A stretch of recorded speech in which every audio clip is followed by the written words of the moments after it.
Hello everyone, my name is Makeda Voletta, also known as the Body Scientist, and I'm a strength and conditioning specialist, personal trainer, USA Olympic weightlifting coach, and I have a background in exercise and sports science. That is what my bachelor's degree is in. And as a strength and conditioning specialist, our concentration and approach to fitness and weightlifting is not about bodybuilding. Okay, bodybuilding is about lifting weights to get a certain look. Like, oh, I want my shoulders to look like this. I want my biceps to look like this, and I want them to be symmetrical. And it's more of an aesthetic goal when you're dealing with bodybuilding. As strength and conditioning specialist, the goal is not aesthetic; it's performance. Unless we're dealing with a wrestler or cheerleaders, figure skaters who get weighed, and even then it's not so much aesthetic our goal, but they might have weight goals, requirements, boxers and stuff like that. But otherwise, what we're doing is designing workouts in the weight room to help decrease injury and increase performance. And if you think about it, they're related because if you're injured, your performance decreases, right?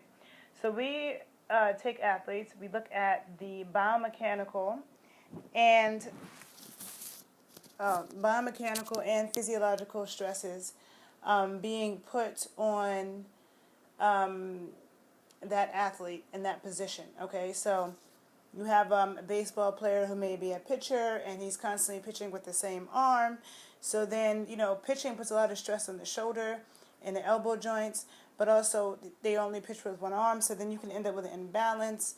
And so we'll design exercises in the weight room to help prevent injuries, to help balance everything out.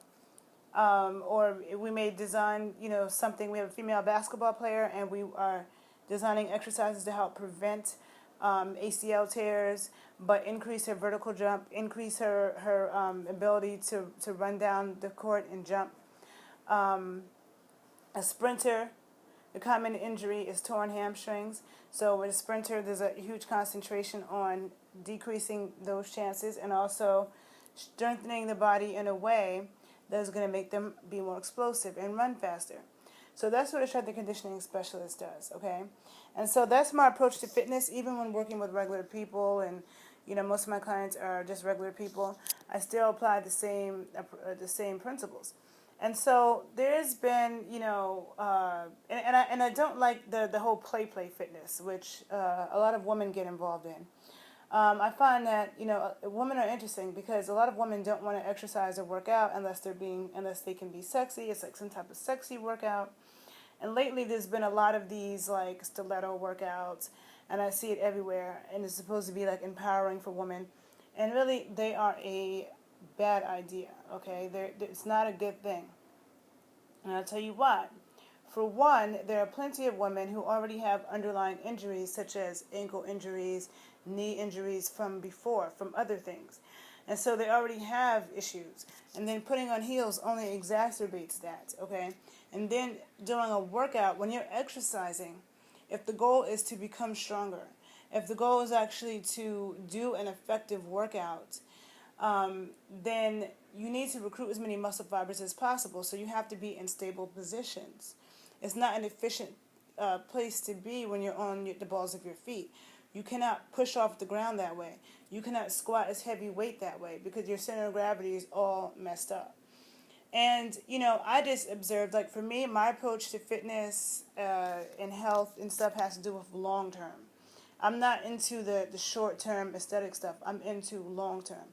Building a brick house that can that can weather the storm and sustain the time and stay together, as opposed to a paper house that just blows away and just the rain comes and it melts it because it's not strong. It doesn't have a strong foundation, not built right?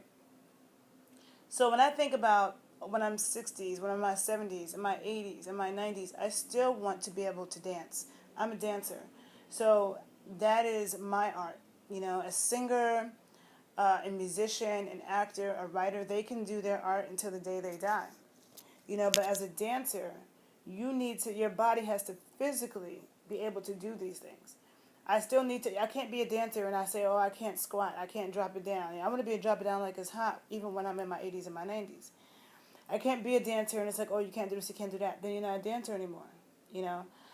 So because that's important to me, I think about the function of my body. I want my body to age well. I want it to stay together. I don't want to be all injured and jacked up. So I observe people who I know, like aunts of mine and stuff that, you know, who wore a lot of heels in the 60s and, you know, now their knees are all messed up and they can barely walk and they're in so much pain. I don't want that. I made that decision a long time ago, you know. And wearing heels also is annoying to me because it just feels inefficient. Like I feel like I do so much work to walk and I'm not getting anywhere, you know.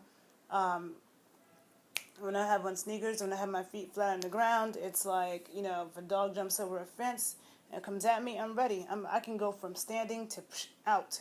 I would jump on top of a bus. I would jump on top of a truck. Like, it's good. Can't do that in heels, you know. But regardless, is that it puts stresses on the joints, on the knee joints, on the ankle that can cause permanent damage. And it changes the biomechanics of how you walk in a way that even if you wear it a couple times a week, it can cause permanent damage to the stretch and contracting cycles of your muscles and the ligaments in your ankles and your feet. And so even when you stop wearing heels and you're wearing flat shoes, you still have that problem, and it can lead to degeneration of the ankles and the knees, and then go up into the hip and the back and the womb, because they're all connected, you know, and through the feet, the knees, the hips, they're connected, okay?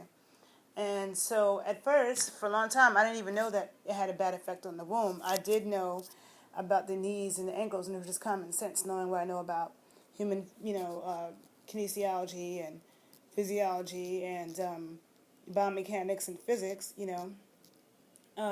So doing a workout in heels, you have to think, what's your goal? Is your goal to be cute and feel sexy because you don't like working out? Or is your goal really to do an effective workout that will make you stronger in the end, and that will keep your body together longer, you know, and keep you living a functional, healthy lifestyle for a longer period of time? If that's your goal, then I don't suggest working out in stilettos. If you are Beyonce or some type of showgirl who has to perform in heels, then maybe rehearsing your routines in heels, but not going to the gym and lifting weights and doing squats.